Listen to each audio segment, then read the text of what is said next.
Welcome back, minions. Welcome back to Nick Does Maths here with me, Nick, and on the board, some maths. We're going to crack on with some MAT style, uni admissions exam style questions, get us into that vibe space going into October for some of you. What do we have here? We have some weird functions defined on integers, and we need to look at some properties. So I have paraphrased the question a little bit here just for clarity's sake and space on the board. I'll explain as we go. We've got a function here, n, which is defined on n is a positive integer, so we could probably put that in there. N belongs to the integers. Now, we know that f of n is 1 if n is 0. It's f of n over 2 all squared if n is even, and f of n minus 1 if n is odd. Little bit interesting, a little bit different, but let's see if we can figure some stuff out. So first thing we're going to do is we're just going to get our head around this, what is f of 5? So f of 5, well 5 is odd, so that's going to be 2 times f of 4. Awesome. But f of 4, so now we need f of 4, but 4 is even, so that is f of 2 all squared. So that's f of 2 all squared. And we don't know f of 2, but 2 is even, so that is f of 1 all squared. So f of 1 squared squared, right? But f of 1 is odd, that is 2 times f of 0. So there's 2 times 2f of 0 to the power of 4. That squared and that squared we're going to turn into power of 4. Now f of 0 is 1, so that will be 32. Now just doing this exercise gives us a good idea of what that function is doing, right? Why do we have a different thing for odds and evens? Well, as you can see, we want to get back to f of 0. We want to get back to f of 0. How do we do that? Well, basically we're going to keep halving the even ones here. We keep halving, picking up squares. And then if we land on an odd, we minus 1 to get back to an even. So odd to an even, odd to an even. All the way down until we cascade down to 0. So if we land on an even, we're going to half that input, bosh, bosh, bosh, bosh, bosh. And if we're on an odd, we're just going to take away 1 to get to the next even. So just putting in this value here is helping us out massively just to figure out what that algorithm is doing. Now, the question goes on with a big long blurb about recursion depth. Recursion depth just means is how many other values other than n did you have to plug in to get there? So what do we mean by this? So the recursion depth, or just the depth here of f of 5 is, well, I had to figure out f of 4. I had to figure out, for that I needed f of 2, for that I needed f of 1, for that I needed f of 0. Okay, so the recursion depth here, the recursion depth for f of 5 was 4, because basically I had to go digging 4 times to get my value. Okay, so it's all the different n's. So 4, 2, 1, 0, all the different n's I had to go looking at before I got to an answer. Okay, that is what depth means. There's a big old blurb for it. Now we've got a different function, g of n, and it works in a similar way, right? You'll notice g of n is g of n over 2 here, g of n minus 1 for even and odd. We're working the same way, but when n is 0, we hit a 0. Okay, cool.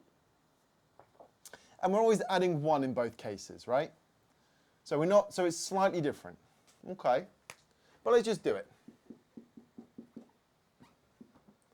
G of 5. Well, it's exactly the same thing. That's 1 plus g of 4.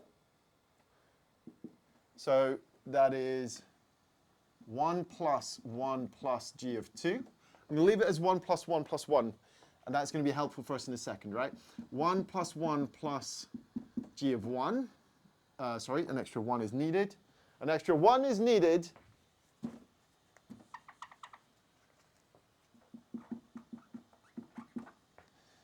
Now that's odd, so that's 1 plus 1 plus 1 plus 1 plus g of 0, which is 4.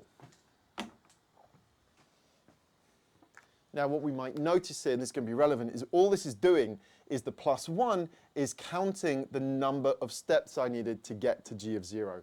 That's all it did for me. Now, bearing that in mind, what is g to k? Well, we can do the first few steps. 2 to the k is automatically even, right? So that is 1 plus g of 2 to the k minus 1, 2 plus g of 2 to the k minus 2. Okay? And what is that going to do for me?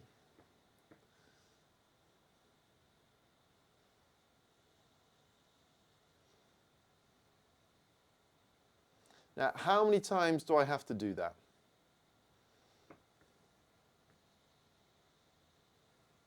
That is going to be k plus g 2 to the 0. Well, that is k plus g of 1.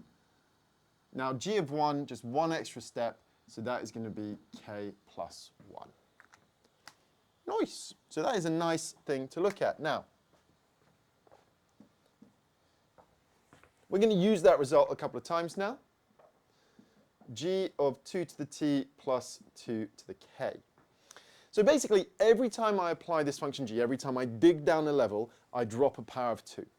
All right? Now, t is the bigger of the two. So the first thing we're going to do is we're going to nix this thing. Okay, so I want to go k steps. All right, so that is k plus g of 2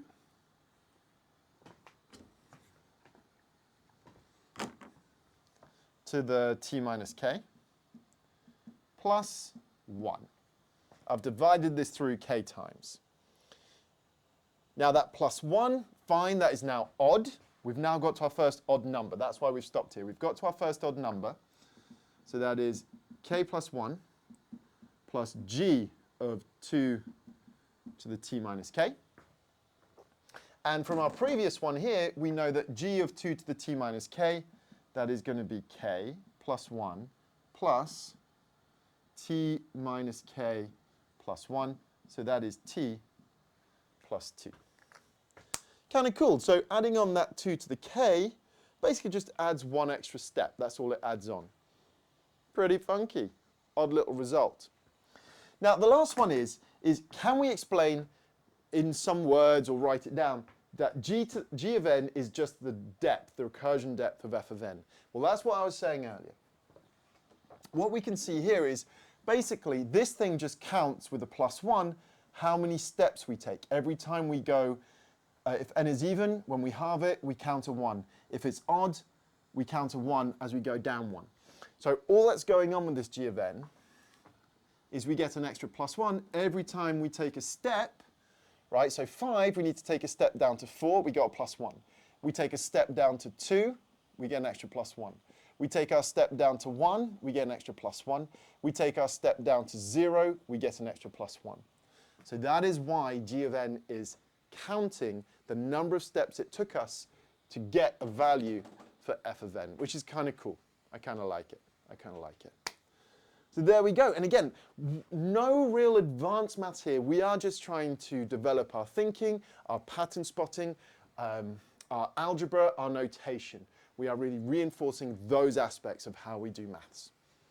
Nice and chill. All right? Nice and interesting, keeps the brain going, not too bad, for the first couple of questions after the summer. If you enjoyed this, please, please, please subscribe, like, drop a comment, tell us how we're feeling after the summer, going into the new school year. Tell me what you would like to see on the channel. Great fun, really excited to be getting going again this year.